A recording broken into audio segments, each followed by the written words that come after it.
when we allow busyness and chaos to take over, our diagnosis goes down, our communication with patients goes down, our time that we spend talking about financial options goes down, and then our schedule gets packed with 30-minute appointments on multiple columns. And it's just this never-ending cycle that we just get trapped into. And then we think that's what dentistry has to be. This is Growth in Dentistry, a dental intelligence podcast where we ask the question, what does growth in dentistry look like to you? I'm Katie Polson, a dental hygienist and your host. Welcome to another episode of Growth in Dentistry. I'm Katie Polson, and we are continuing our conversation on filling our chairs and getting ready for what I lovingly am calling Sucktember. Really, it's possibly the worst month in dentistry. So we're going to talk about preparing for that. But before we get started, I have a little bit of housekeeping for those of you that are first listeners to our show. And for those of you that aren't, and you still haven't taken an opportunity to join our Facebook Dental Intelligence Podcast community, I would thoroughly love to see you there. Come join us, come join like-minded data nerds and come chat with one another. Also, for those of you that are current customers, in our growth platform or our analytics tool, we have a DI community, which is a space where customers can come and ask questions from each other. They can talk about certain topics on forums and how they implement data or how they're implementing software. And it's a really great, valuable tool. So go ahead and check that out. And then also for those of you that aren't customers and you want to be one, we're giving a $50 gift card for those of you that are listeners to the show that want to complete a demo at get.dentalintel.com/podcast. And that link will be in our show notes. So without further ado, I'm so excited. I've heard a lot about him, but I've not had a chance to meet him until today. So I'm so glad that you're here. I've got Dr. Tarun Agarwal, or lovingly known as T-Bone is what we're going to call him. I asked him before, I'm like, I hear two different things. Curtis Marshall, for those of you that listen to the podcast, he's like, just call him T-Bone. I'm like, I can't do that. I'm a hygienist and he's a dentist. Like, it's really hard for me to just, but I will. So anyway, T-Bone, welcome to the show. Tell us a little bit about yourself and how you became here, a dentist and owning 3D dentists. Yeah. So Katie, thank you for having me, and thanks to Dental Intel for having me, and to all the listeners out there. Isn't it an amazing time to be in dentistry? You know, I remember in dental school, people were telling me the golden age of dentistry was done. And now I hear people saying that again now. And I'm like, man, it's just amazing what we can do. And I think it's lost on people sometimes. I'll answer your question, I promise. Yeah, you're good. I think it's lost on people sometimes that what other profession can we be in where you can literally just open and close the faucet to how busy you want to be, the type of dentistry you want to do, how much time you take off, the amount of money you make or don't make. I mean, we have so much freedom and flexibility within this profession, and we're just not taking advantage of it. And for me, what I've seen in 22 years of being a practicing dentist now is that we've substituted busyness for business. And we've worked in a model that's been passed down over the generations, where busyness has been the key to being good, quote unquote, good business. And we're now living in a world where it's the exact opposite. So my goal as a practicing dentist, I still practice 2 to 3 days per week now, but we own a practice with 3 dentists, and so I'm still in tune and in touch with all of those things. I'm an in-network provider. I'm all those challenges that we say hold us back. I've dealt and deal with those, and so my goal as a practicing dentist is to help dentists understand that it can really be much simpler than we're making it. And that led me to start 3D Dentists about 10 years ago, which is our educational training platform where we provide online and in-person education. And my goal is to really just help dentists, find their happiness and joy within their profession, so they can find and live their happiness in their personal lives. No, that's a great goal. And as a daughter of a dentist, watching him in the golden age of dentistry, just put a sign up in front of a door, and that was his advertising, right? Yeah. And watch him work every day. And not have a lot of time off. Like that's a really great thing to be able to be providing for other dentists out there. So as I said, September, and well, I guess kind of into August now too, but it's kind of a crapshoot for a lot of people. We just don't like profession wide. You can either like go off the rails, or we can like ride it through as like champions and come out on the other end. And so the goal I think with this is just to pick your brain and figure out like, what do you think? How do people kind of ride through? Because this isn't new. It's going to happen every year. And right now we have the possibility of a horrible swear word called the recession that might be coming, might not, who knows? But I think there's a lot of things that we can talk about on like filling downtime and filling chairs. So how have you, because you're still practicing and I've practiced for a long time, how have you noticed this weird phenomenon that I call Sucktember? Yeah. Like how is that implemented into your practice or shown? I just accept that it exists. Honestly, we all, there's these overlying trends in every business and every market that a certain time frame is going to be worse than others. Okay. So for example, like if you live in Colorado in the mountains, I would imagine that ski season and summer season are going to be down times because patients are going to go out and they're going to enjoy the weather. When we're, in our market, kids start going back to school around early to mid-August. Okay. And that's why I think, in my opinion, in our market, that's why we feel September. Is because it's typically, on average, there's about a 2 to 4 week lead time in case acceptance, from the time you diagnose it in hygiene to the time that you're actually doing it in your chair. And so Sucktember really comes from our diagnosis that we're doing in July and August. Sucktember doesn't exist because of what we're doing in September. Right. It exists because of the down that we have in July and August from a diagnosis perspective. Yeah, really good. I'm not going to be able to give you answers as to how you avoid September, right? What I want to do is provide a different perspective of how we can use September in our advantage. And really that's kind of my focus, because I was having a conversation with one of our mastermind clients this morning, and he was talking to me about, and this will make sense to you, Katie, as a hygienist yourself. He was talking about how not being able to find a hygienist has been holding him up. And I tried to say to him, I said, you can either let it be an excuse, or you can just say, you know what it is, and let me move on to the next opportunity that solves the problem. And really, ultimately, the problem that people that listen to your podcast, people that use you guys' products, the real problem that we're trying to solve isn't more patients. The real problem is, how do we make more money? Ultimately, it boils down to, how do I make more money? How do I increase top line revenue? And more importantly, how do I increase bottom line revenue? Yeah. And so what I've focused on for 22 years is keep making it so I'm less and less dependent on the volume of patients that we need to sustain the revenue that I need to generate. And so for me personally, my practice feels September, but I personally don't feel September because we're very conscientious about July and August, what we're diagnosing and what we're doing. And we're more conscientious about how we're saving September for those things that are most important to us. Yeah, I love that.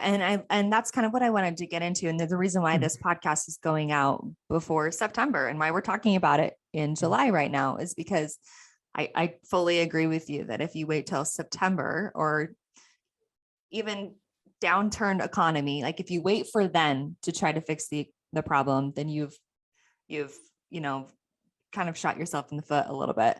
And so let's talk about, how do you do that? How do you prepare in July with case acceptance? Well, let's or rephrase, diagnosing, I guess. Yeah. Let's rephrase that a little bit, because I don't want us to prepare in July and August. I want us to prepare in January and create a habit that's year long. Yeah. Okay? Love it. And so for me, I've always focused on 4 things in my practice. And literally everything revolves around four things. Okay. Number one is, how do I diagnose better? Mm-hmm.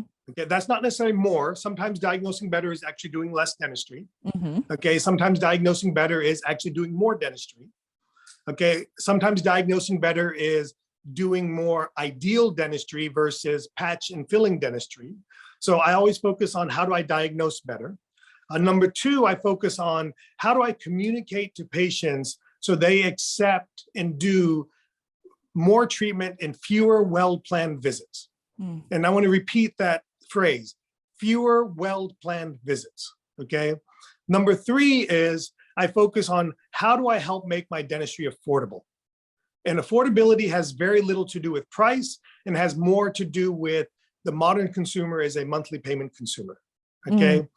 And then the fourth thing, which is the hardest thing for dentists to, especially established dentists and busy dentists, is, how do I leverage my schedule to allow me to do more dentistry and more complex dentistry and have a more less chaotic schedule? So I've always focused on those four things for 22 years of my career. And the truth is that I've never gotten past it.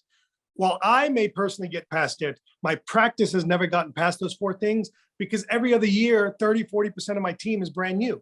So I'm retraining and redoing this over and over and over again. And yes, my tenured team members are really doing it very well, but we live in a world where we have turnover. So Yeah. we're constantly going back to these four things, because if we don't go back to these four things, the busyness and the chaos takes over. And what I found is that when we allow busyness and chaos to take over, our diagnosis goes down, our communication with patients goes down, our time that we spend talking about financial options goes down, and then our schedule gets packed with 30-minute appointments on multiple columns. And it's just this never-ending cycle that we just get trapped into. And then we think that's what dentistry has to be. Okay. And it doesn't have to be that way. So to better answer your question, to kind of I gave a perspective, is really the most important thing that we can do are those four things. But one, we have to start working backwards. So I gave you the four in order. Yeah. The most important thing we can do is adjust our schedule. And I'd like to talk a little bit more about that, Yeah. specifically as it refers to September. So let's say typically September is down 20%. Is that a fair, you guys would know the numbers. Is that a fair number? I think so. Okay, so 20%. Okay, so on a dentist that works 4 days a week, that means probably 6 hours of their week is not being used. Hence, we're down 20%.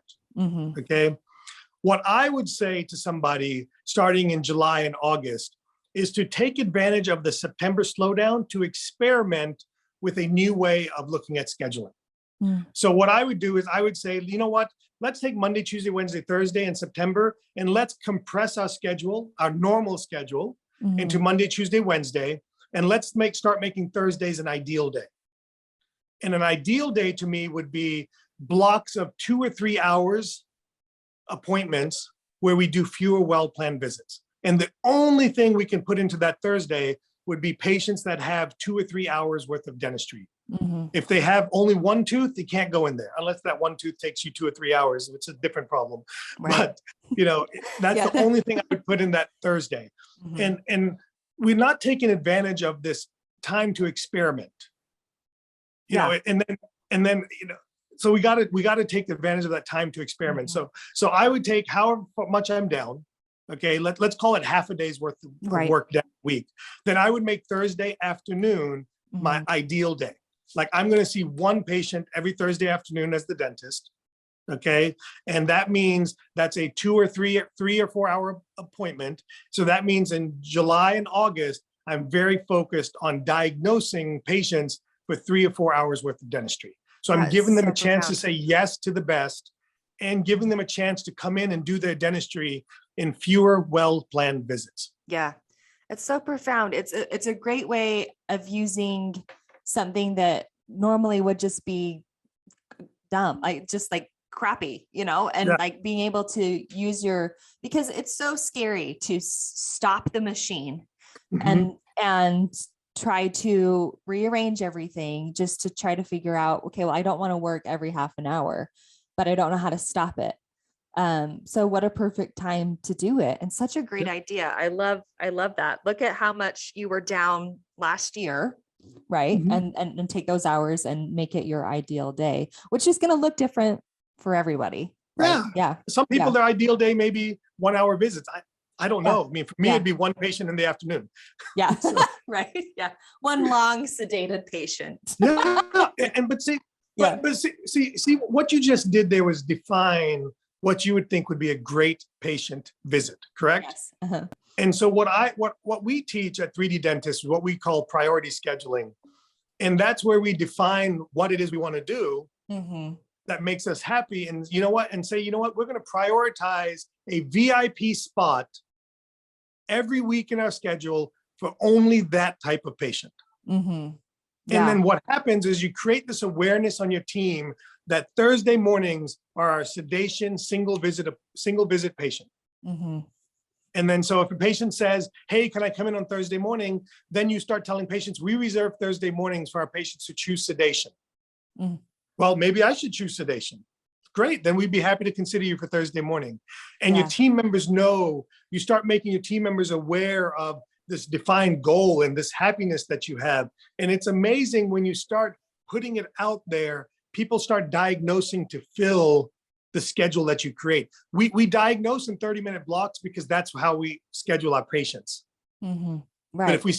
if we blocked in 2-hour blocks, we would diagnose in 2 hours. We would diagnose 2 hours worth of dentistry. Yeah.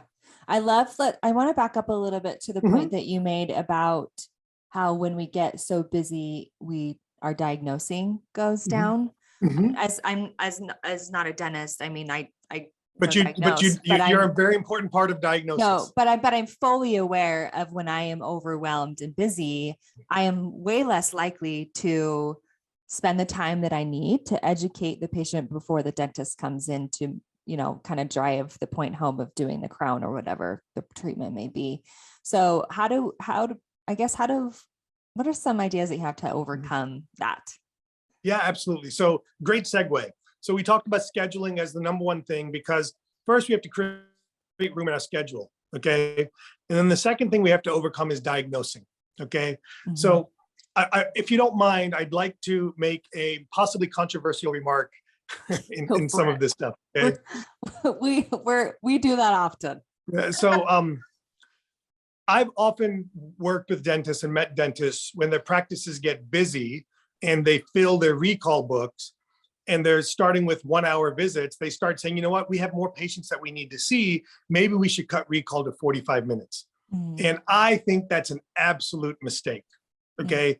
I'm a firm believer in a minimum of a 1-hour recall. And look, I'm not disparaging hygiene or their production, but at the end of the day, if you squeeze in an extra couple of patients a day because you cut 15 minutes off of each appointment, you're going to probably get in 3 more patients, which might be $500 or $600 in total revenue each day for your practice. Or you can give people a time to communicate and diagnose. And all it takes is a couple of fillings of diagnosis, a crown of diagnosis, an implant of diagnosis, and you've made up for all that revenue issues. Mhm. And so I'm an absolute believer that hygiene visits should be a minimum of 1 hour. And again, this is my opinion. I am not a believer in assisted hygiene model. That's just me personally, based on the business model that we provide and based on the type of dentistry we're looking to do in our practice. So let's get back to your other What question. about, Go ahead. just real quick, what about new patients in your practice? How Yeah. long do you have with them? Yeah, great. I have lots of conversations about new patients. Okay. So I'm going to answer that question. Okay. So let's come back to priority scheduling. Okay. Mhm. To me, the most important priority in the dental practice is the new patient blocks. Mm. Okay. I would agree. Because Yeah. for many reasons. And by the way, those are the first blocks that get taken over by recalls. Absolutely. Yeah. Right. Yep. And what we're doing is we're stifling our future Mm. in many ways.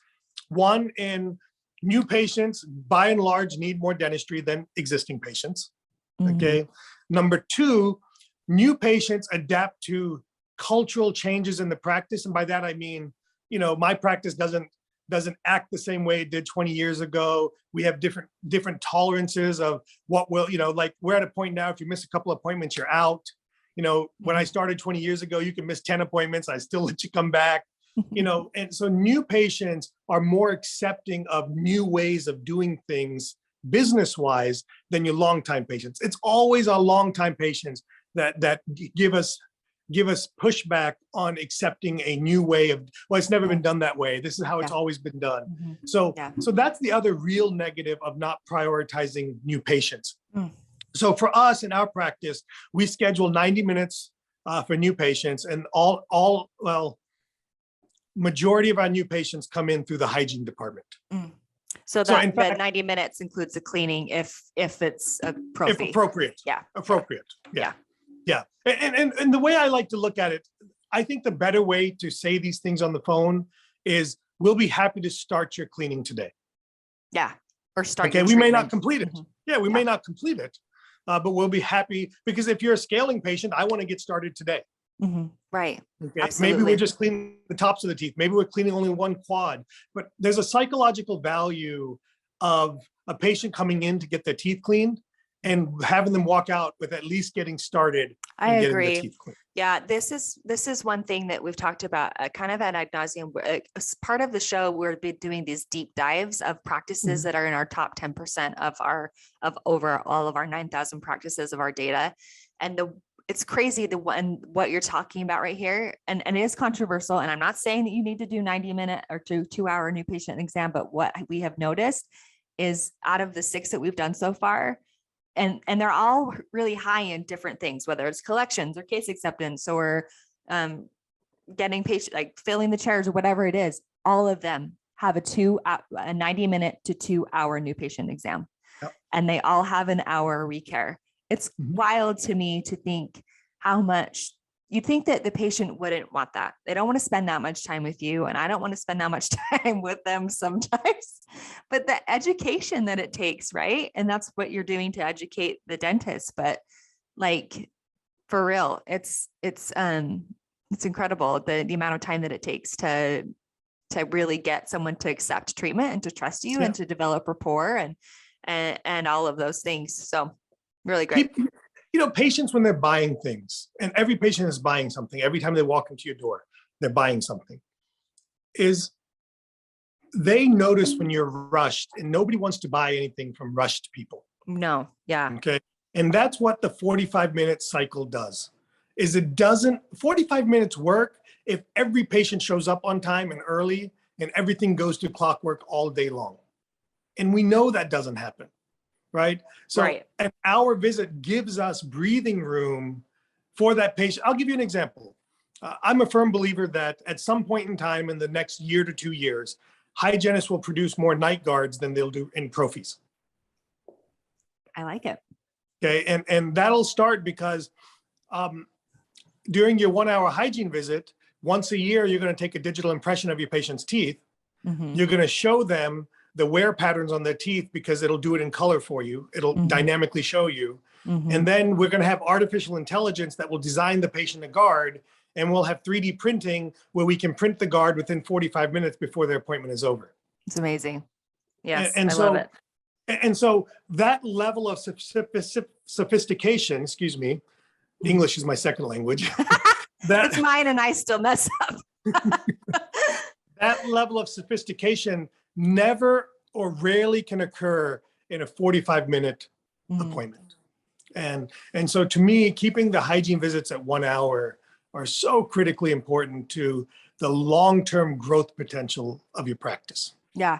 And I love to circle back to what you said about like making sure the older, not that you want to kick out your old patients, but the ones that aren't okay with the new technology that you're wanting to achieve or to offer new treatments, like new patients they're more willing to accept changes. Yeah. They don't know any better. That's awesome. I mean, as a hygienist, I can't the amount of times that somebody would come in, and I didn't have an iTero scanner or whatever it is that we weren't using one, but I could probably count on, and I saw anywhere from 10 to 16 patients a day because I was assisted, and I had probably 2 or 3 that maybe didn't need a night guard. Like, like they all do, right? They all Yep. have wear, they all have acid reflux problems that's causing whatever, you know, and so I think it's a phenomenal. I hope you're right. You know, well, no, I know I'll be right because the technology will drive us there, and insurance will drive us there. Yeah. Quite frankly, because insurance reimbursement for pro fees is stagnant, which means it's going down. Okay. Yeah. And we're living in a world where hygienists are making more than ever, and I don't fault them for that. Good for them.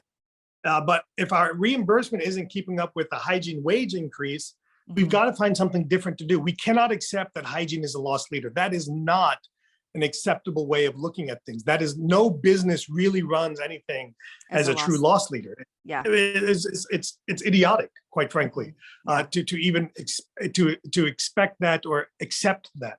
Yeah. So back to one of your original questions, you were asking about how we improve diagnosis. And so our conversation kind of just led me to this. There are three tools that we use in our practice, and I'm going to give to you in the order of importance and order of implementation. There are 3 tools we use that improve diagnosis. The first and most valuable and most important piece of technology that I've ever put in, and I still put into my practice, is a digital camera. So the first and most important thing we've ever put into our office in technology, and there's amazing technology in dentistry today, but the most important technology that I always talk about is the digital camera. I don't believe in intraoral cameras. If you want to do single tooth dentistry, use a single tooth camera. If you want to do multiple tooth dentistry, use a multiple tooth camera. If you want to do smile dentistry, use an extraoral camera. Okay. In fact, we have a digital camera set up in every operatory. That's awesome. So that's number 1. Number 2 that we implemented in our practice was a Cbct. So we take 3D x-rays on quote unquote every patient in our practice. Okay, because it gives you true x-ray vision. It allows you to slice and dice, to show things, to help people see exactly what's going on, to see the missed canal in a root canal, or see an infection on a tooth that you just don't see on standard 2D x-rays. Now, a Cbct in of itself doesn't do the trick. You also have to teach your team members, not the dentist alone, team members, how to use that 3D Cbct software. So they've got to learn how to look at it. They got to learn how to show it to patients. You know, they don't have to learn how to diagnose with it, but they've got to learn how to kind of drive the test drive. Yeah, and manipulate the imaging and all of that. Yeah. Absolutely. And just kind of show patients, here's what I think I'm seeing. Okay. And about 2 years ago, we implemented digital impressions in every operatory. So that's our third tool that we're using. So we now have a digital impression system in every operatory in our practice. Wow. And we started in hygiene. Okay, so we started in the hygiene rooms. That's where we did it. So our standard of caring in our practice is that every patient every year will get every new patient, when they come to our practice, their baseline set of records will be extraoral photographs of outside the mouth and inside the mouth, a Cbct, a digital impression of the upper jaw and lower jaw and their bite. And that's our baseline records that we have in our practice. So when you start with such great records in a digital-based environment, now you have all the tools to show your patients exactly what's going on. And that's how trust is born. Trust is born for most of us because we can show our patient what's going on versus just relying on words. Yes. Not everybody's born with the gift of communication. You know, not all of us are extroverts or whatever it is. You know, not all of us have team members that are willing to do that. I don't have all team members that are great at communicating, but we use props, in this case, photographs, digital impressions, Cbct, to help build that trust with our patients by showing them exactly what we see. Yeah. Yeah. And they'll be able to, so you don't use, in your practice, do you use Cbc to do all of your imaging? Do you use regular like radiograph? Yes, we do. Okay. Yes, we do. I'm sorry, I missed that. We take 7 intraoral x-rays.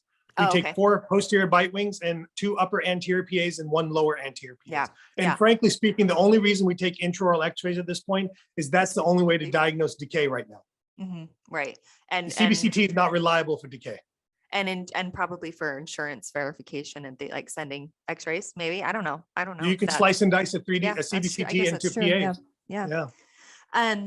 I think that I think that's really valuable because it's so much easier to, as a patient, to understand, the image than it is of an actual photo, right? Than Well, the x-ray. let's, Katie, let me give you an example. Okay. You're female. Okay. I assume you're female. I mean, Yes. today's world, you never know. Today, But I identify as a female. Yes. when the last time you bought some new lipstick, how did you buy it? Did you just go to the store and say, hey, I want this red lipstick and leave with it? Or did you try it on and look at it in the mirror? Yeah. Yeah. I'm not a great person to talk to, but yeah, I usually just tell if I see it on my friend, I'm like, yeah, I want that. Yeah. But yeah. So, but there's a Right. visual component to that, Yes. correct? Mm-hmm. We see something. Mm-hmm. And case acceptance and trust, from my perspective, is a direct correlation to how much you show your patients, not how much you educate the patients. I'll argue we don't need to educate our patients. I don't think your patients care what burr you use, how much you reduce the tooth, Yeah. what your material is made of. I'll argue that 80% of your patients don't care about that. I think 80% of your patients care more about trust and confidence that you're doing the right thing for them. And to me, that's what builds case acceptance, trust and confidence. Yeah. Which will then, and we're going to bring it back to, which will then fill if by doing that in July and August, and as you said, changing Year round. total way year round, you won't fall into these slumps. I mean, they'll be slower, but you won't feel it as much. I love The that. dips and That's great. the ups and downs, instead of being this big of an up and down, it'll start being this. Yeah. We're going to have, look, we have ups and downs. Yeah. It cannot be constant growth. We're seeing that in our economy right now. It cannot be constant growth. And if we look at historical data, we can see that it's never a straight line. It's always little ups and downs. And our job as good business owners is to shorten the top and the bottom. We got to squeeze it down so that we're not living in this survival mode and then this abundance mode and survival mode, abundance mode based on each month. We got to get it down to where we're more consistent. Yeah, really great. Well, I learned a lot. This was a really quick podcast for me. Thank you so much for being willing to share your insights. We have the last question that we ask every one of our guests, and it's because growth is so important to us at Dental Intelligence, and also means something different to everyone. So what does growth in dentistry mean to you? Yeah. So I call that your season of life. Okay. And I try to use the examples. It's really, we're driven by money, time, and satisfaction. When we're in our 30s, late 20s and 30s, we're driven by money because we're establishing ourselves. And to me, in my 30s, growth meant, how do I make more money? Okay. And then now being in my 40s and my kids are teenagers and we're a few years from them leaving the house, to me, right now, I'm towards the end of my season of life where everything's about, how do I buy time? I don't need to make more money. In fact, I can make a little bit less money. So for me, is growth at this particular point of the last 5 years of my career have been defined as, how do I get more time off to spend with other things I enjoy doing? And then as I move into my late 40s, as much as I hate to admit that, in my early 50s, I'm moving into the season of life where it's about satisfaction. And for me, I define satisfaction as, how do I keep myself in the game? Not how do I get in the game? How do I stay in the game? And as we get into our late 40s and 50s, we've kind of reached this place where things are in cruise control. And cruise control can be a dangerous way to drive because you stop paying attention to what's going on. Yeah. And the next thing you know, your practice is not as fun or not the way you want it to be. And so for me, I'm entering a phase now for me where growth is defined as, how do I do more of the dentistry I enjoy doing? And to me, that's how I define growth for me from, in 22 years of my career. I'm kind of transitioning to that last phase of my growth career. Yeah, that's really well said. And I'm sure it can resonate with everybody in the space in which they are. Well, again, thank you so much for joining the show today. T-Bone, if they want to find you, where can they find you at? Yeah, look, the best way to find me is on social media. I'm on all the platforms as T-Bone Speaks. We have what I'd love for people, if you love what I'm talking about, the message is hitting home with you, and you want to do more of what we're talking about, I need you to give 3D Dentists a consideration. It's www.3d-dentists.com. And I would tell you to either consider joining our mastermind, which we run twice a year. It's a 6-month coaching program, or to consider taking our Case Accept Business Bootcamp, which is focused on those 4 steps and getting a team trained and really focusing on diagnosing, communicating, making dentistry affordable, and building the schedule so you have a less chaotic practice. You know, we do other training for implants and things like that, but really for your community, business-minded dentists, not busyness-minded dentists, business-minded dentists, I would tell you those are the 2 best ways to really get involved with what we're doing here at 3D Dentists. Amazing. Well, we'll make sure that those links are on our show notes as well, and you'll be able to find that on our webpage at dentalintel.com. Thank you so much for joining the podcast, and thank you for our marketing department on all their work on this podcast. I'm Katie Poulsen. Keep growing.